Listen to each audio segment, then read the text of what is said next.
Hello, everybody. Welcome to episode number 82 of Preston Jensen's podcast. If you're new here, I'm your host, Preston. I'm sitting down in my basement right now, as I do many nights when I'm trying to think of a podcast topic, and I dropped down the rabbit hole of nostalgia, and that is the main theme of tonight's podcast. If you're listening to this podcast on the audio-only version, I really recommend you head on over to my YouTube channel and check out the video version, because I'm going to be showing some examples of the stuff I'm talking about. Hopefully you get some enjoyment out of this in just the audio version, but I do think you'd get more out of it if you went and checked it out on YouTube. So this past week, I was walking through the aisles of Walmart with my daughter looking for last-minute Christmas gift ideas, and to my surprise, one of my favorite childhood toys was sitting on the shelf, and it was not like usual remakes where they change up something, but it was exactly the same as I remember it. So first thing I did when I got home is went through my toys that I could find, and I had been looking for these toys for a very long time, and I actually found them. And it is these Transformers. If you can see those, it's a big dinosaur that turns into a transformer, or it is a transformer. And then the other one I had was a gorilla. And I remember getting these toys vividly as a child.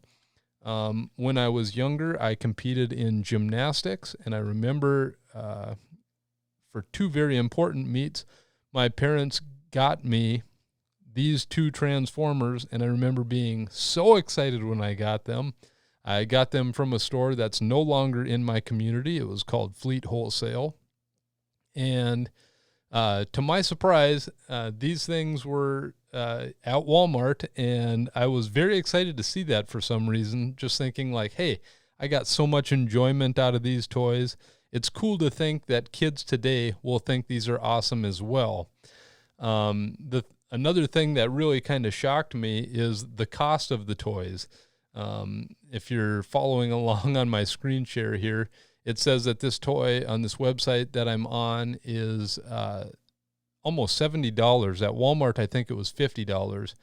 But I don't remember the price when I got them because, like I said, it was a gift from my parents. But I bet they were not this price. And I feel like these toy companies know they've got the parents, because they know that the parents had fun playing with these, and they will buy them for their kids no matter what the cost. Now, I didn't have to buy them because mine were still in wonderful condition, but it really got me thinking of other things or other good memories of when I was a child.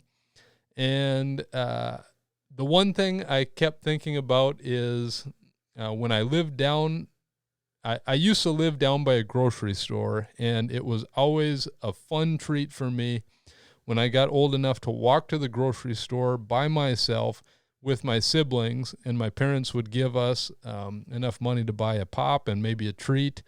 And I remember getting these Mario Brothers soda or pop. And when I talk to people about it now, many people are like, nah, I don't really remember that. I don't think I ever had that, so it couldn't have been around for too long. But to my surprise, as I'm sitting down here trying to think of this podcast topic, I look it up, and I actually found the Mario Brothers pop that I was thinking about. And it looks like there was 4 flavors: a Mario flavor, a Luigi flavor, a Princess Peach flavor, and a Yoshi flavor. And the site that I found it on said that the soft drink company claims there's an undiscovered Super Mario Brothers Easter egg. And that got me thinking, like, man, I really wish I knew what that Easter egg was. I feel like that would be awesome to know what that could possibly be. And I read the article, and it says nobody has found it yet, and they don't even know what it is. So if anyone finds out what that Easter egg is, please share it with me because I think that's pretty cool. So I got to thinking about that, and then I got to thinking about a conversation I had with a friend about having to wait for things as a child. And the thing I thought about was sending box tops in for surprises in cereal. And I remember one of my best accomplishments as far as this goes was getting a Nintendo Star Fox watch. And for those of you who have never done this, there was something on this box of cereal that would be like a coupon, and you'd have to collect a certain number of these coupons. And then when you collected all these coupons, you'd send them all in, and then you'd have to wait what felt like 5 years to get whatever the surprise was. And I remember that was such a good learning experience as far as patience goes as a child, because, you know, you think of kids today, especially I think of my daughter, and you think of even watching TV. Now we have things like Netflix and Amazon Prime, and there's no commercials. So when an episode is done, my daughter's always saying, I want to go to the next show, And I keep thinking, man, if you only knew what commercials were like. But as a kid, you kind of grew to enjoy the commercials as well, because the marketers were trying to get after us kids with very cool toy commercials. So that was something you could always look forward to.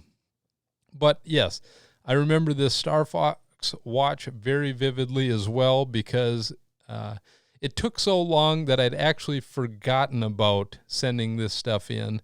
And my parents were very good with me as far as, oh, no, you got to be patient. It'll be here before you know it. And I really wish I knew the actual time it took between sending it in and actually getting the watch, because when I talk about it took about what felt like 5 years, who knows what it actually took. Maybe it was a couple months or something, but it would be fun to know how long that actually took. The next thing I remember was the Tyco RC. And I remember my friends and I would judge how good a remote control car was based on whether it could drive in grass or not. This Tyco RC could definitely drive in the grass, and it could not only do that, but it had all-wheel drive, and it had some humongous tires that were very protective of the actual unit, so it could bounce off of things. I once saw this Tyco RC drive off of a ledge on a racquetball court, and I don't know if racquetball courts are standard, but it was a long fall from this ledge down onto the racquetball court. And when it hit the ground, it didn't skip a beat. It hit the ground and just took off. So when I saw that, I thought, this is the most indestructible RC car that I can imagine. And it was one of the most fun because it could also flip itself over and become like a truck and a car and a truck and a car. So it was a lot of fun. I don't know if they still make these. If they don't, they should. They should bring these back, because I would definitely purchase one of these, because I don't know if I could find mine now. And even if I could, I'm sure the batteries wouldn't work on them.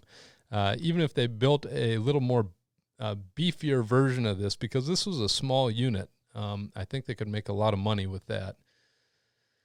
The last thing I want to bring up is the Cinnamon Toast Crunch Crazy Straws. Now, I don't know if that's exactly what they were called, but I went and looked online, and if you're watching here, this is what I remember right here.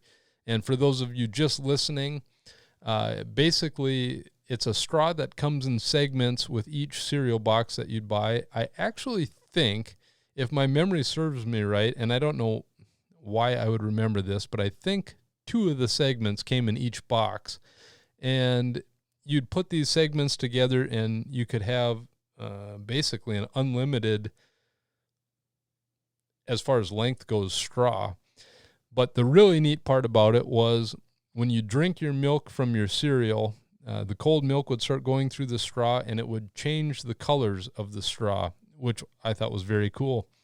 I'm sure my parents didn't think it was very cool because if you imagine cleaning straws now, it is kind of a pain if you're trying to get all the milk out of the crevices and stuff. But if you think of a very long straw, especially if you have to disconnect all the little segments, I can imagine that would have been a nightmare. But it's just amazing. This is going to be a short podcast, but I hope it sparks some thinking about maybe your childhood, or maybe some toys, or maybe even like the pop that I talked about from the past. And maybe if you haven't got any Christmas gifts, maybe it would be cool to locate some of these cool toys from the past and give those on to maybe your kids or family members, and tell them about all the fun you had with that toy. Or maybe even something like trying a can of this pop. And I don't even know if you can find it. I should actually look and see if you can actually order this pop, because it would be fun to see if it's as good as I remember it. Because as a child, I remember thinking this stuff was the best pop ever made. Now I'd probably taste it and think, oh, that's just pure sugar and way too sweet. But it's fun when things like that, it reminds me of when the N64 came out, and I played that for the very first time, and I remember playing it thinking, oh, the graphics are never, ever going to be able to be beaten on any game consoles in the future, because this is already so good. Now, if you go back and play an N64, you almost have to laugh because you can barely tell what you're looking at.